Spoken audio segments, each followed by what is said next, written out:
tu es incroyablement important aux yeux de Dieu, et cet amour qu'il a pour toi est un feu vraiment pur. Ce sentiment est comme une étoile infinie et brillante dans le ciel nocturne, qui ne s'éteint même pas dans les moments les plus sombres de ta vie. C'est un amour qui coule du ciel, telle une pluie de purification, descendant sur la terre pour t'envelopper de chaleur et de sentiments, que tu ne trouveras nulle part ailleurs.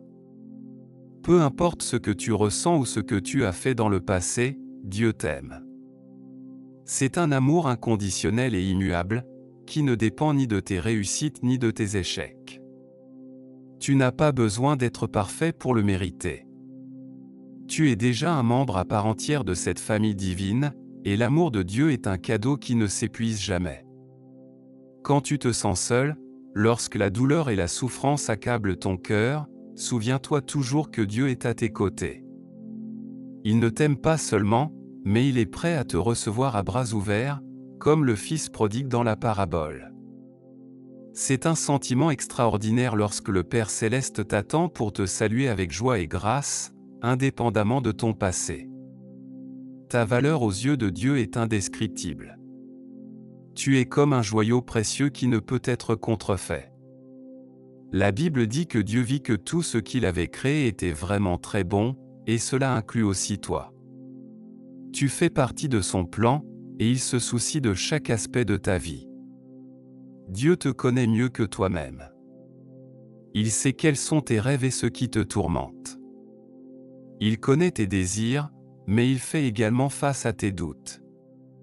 Il est proche, prêt à écouter tes prières, tes moments de doute et tes moments de triomphe joyeux.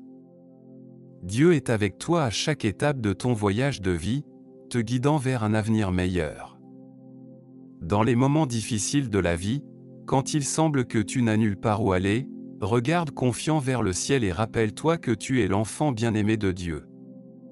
C'est une pensée qui t'apportera la paix et l'assurance que tu n'es pas seul. Peu importe ce que l'avenir réserve, tu as toujours en toi cet amour extraordinaire qui vient du Créateur. C'est un amour qui donne la force, l'espoir et l'inspiration pour avancer, peu importe les difficultés que tu rencontres. C'est incroyable que le même Dieu qui a soigneusement créé le ciel et la terre, les animaux, les plantes et toutes les créatures vivantes, t'ait également créé. Pense à cela, tu es une œuvre d'art de Dieu, créée avec amour et précision. C'est vraiment difficile de comprendre à quel point l'amour de Dieu est grand. Bien que Dieu soit notre Créateur, il peut parfois nous sembler que nous sommes séparés de lui. C'est similaire à la situation où nous nous disputons avec un ami et qu'une distance se crée entre nous. Souvent, c'est nous qui nous détournons de Dieu, pas lui de nous. Dieu nous donne la liberté, la possibilité de choisir, car c'est là que réside l'essence de l'amour véritable. Dieu aurait pu nous créer comme des marionnettes obéissant simplement à ses ordres, mais au lieu de cela, il nous a donné la possibilité de choisir librement. Cela découle de son amour pour nous. L'amour qui ne permet pas le choix n'est pas un véritable amour, c'est une contrainte. Une vraie relation repose sur la liberté de choix et l'acceptation. C'est pourquoi nous avons la possibilité de choisir. Nous pouvons accepter cet amour ou le rejeter. C'est une décision individuelle pour chacun de nous. Dieu est toujours prêt, il attend notre ouverture et notre volonté de nous rapprocher de lui. C'est dans notre choix que réside la force et la beauté de notre voyage spirituel.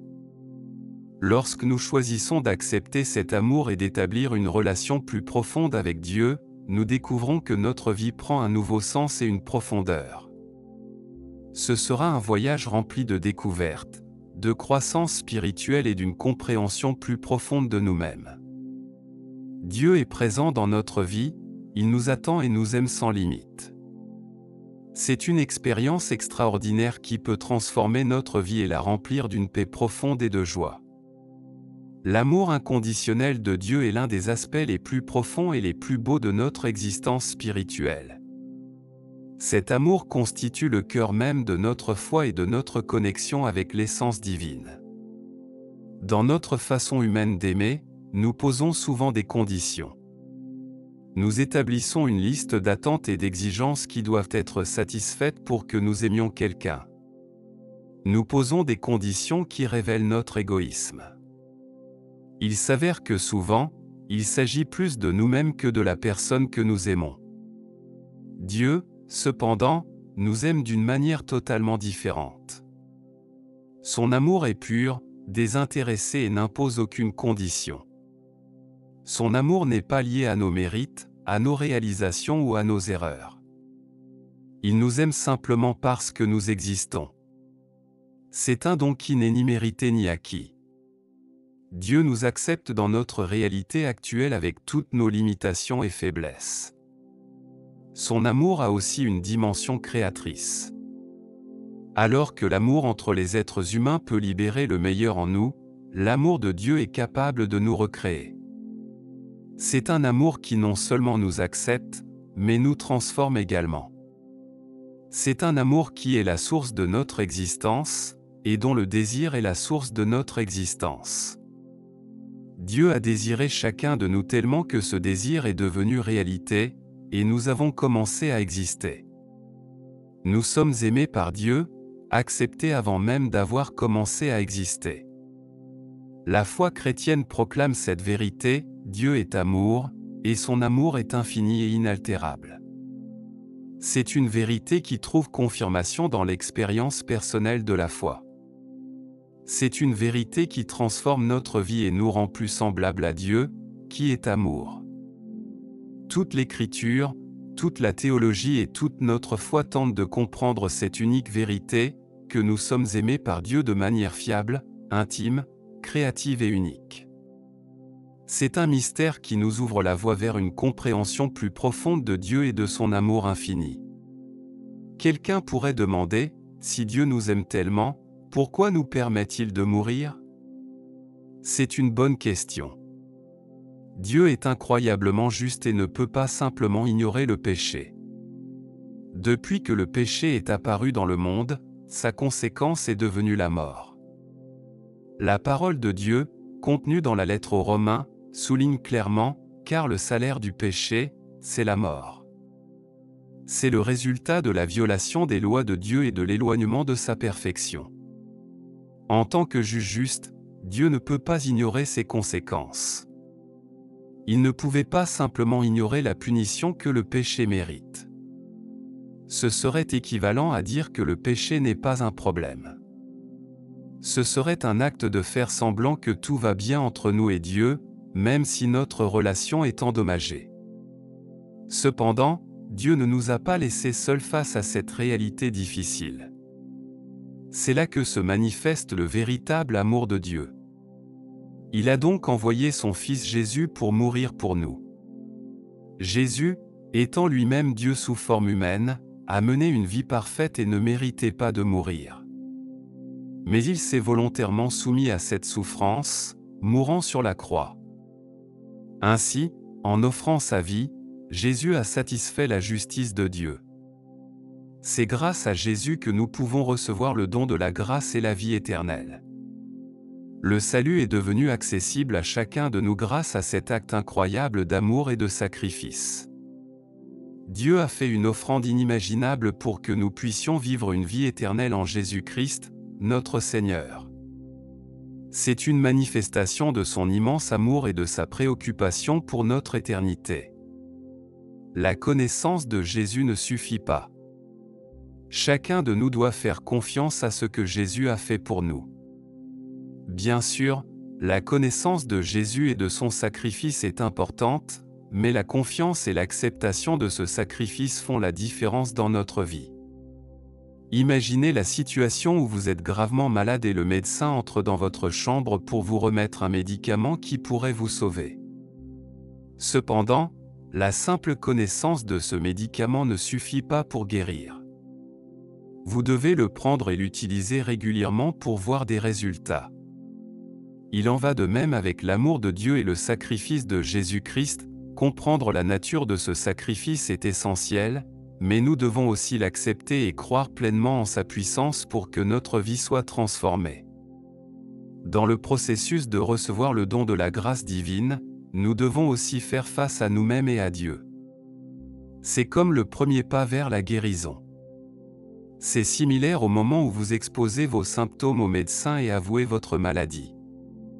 Dans notre situation spirituelle, nous devons reconnaître que nous sommes pécheurs et que nos péchés nous séparent de Dieu. C'est un moment difficile, mais en même temps crucial, car c'est seulement alors que nous pouvons comprendre que nous avons besoin de salut et de conversion. Ainsi, tout comme un patient qui prend le médicament et accepte le diagnostic, nous devons être d'accord avec Dieu que nous avons besoin de lui et que nous ne pouvons pas guérir nos blessures spirituelles par nous-mêmes. Si vous retourniez à l'hôpital et disiez au médecin « Je n'ai pas besoin de vos médicaments, je ne suis pas malade », il ne pourrait pas faire grand-chose pour vous.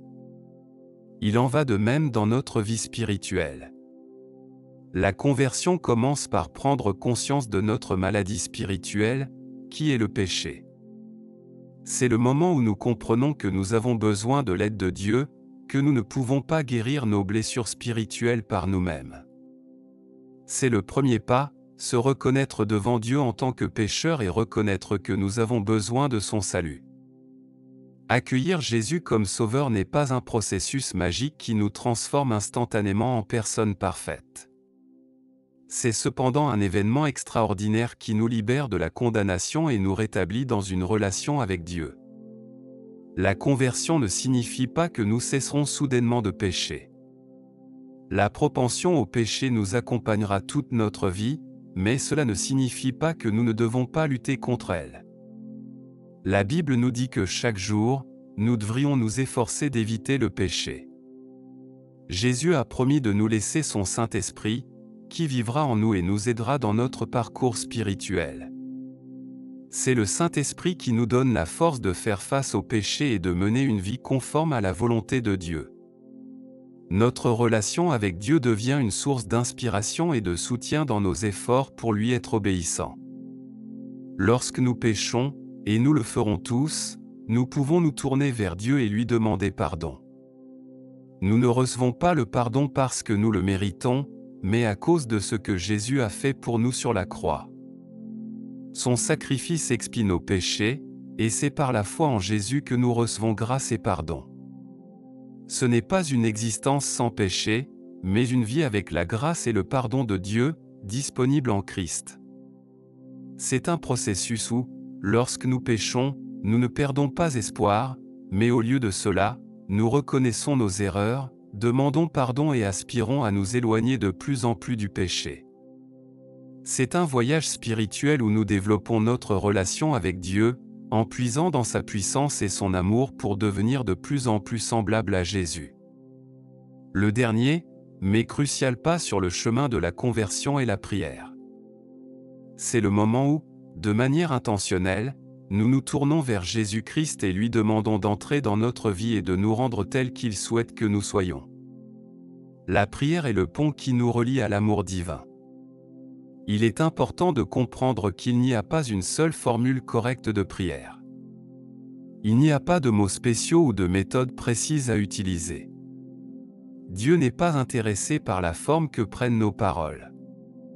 Ce qui compte vraiment pour lui, c'est l'état de notre cœur et la sincérité de notre prière. La prière est l'expression de notre disposition à ouvrir notre cœur à Dieu. C'est le moment où nous exprimons notre foi, notre espérance et notre désir de changer notre vie sous sa conduite. Nous n'avons pas besoin de chercher des mots compliqués ou des cérémonies. Un cœur ouvert et une conversation sincère avec Dieu suffisent. Dieu est proche et prêt à écouter nos prières. Ce qui importe pour lui, c'est notre sincérité et notre disposition à lui faire confiance.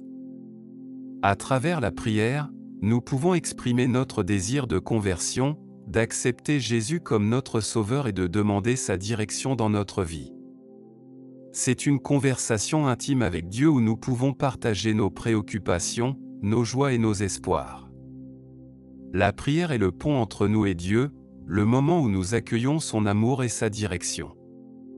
Ce n'est pas seulement un acte religieux, mais un lien profond avec la présence divine qui peut transformer notre vie et ouvrir la voie à une transformation spirituelle.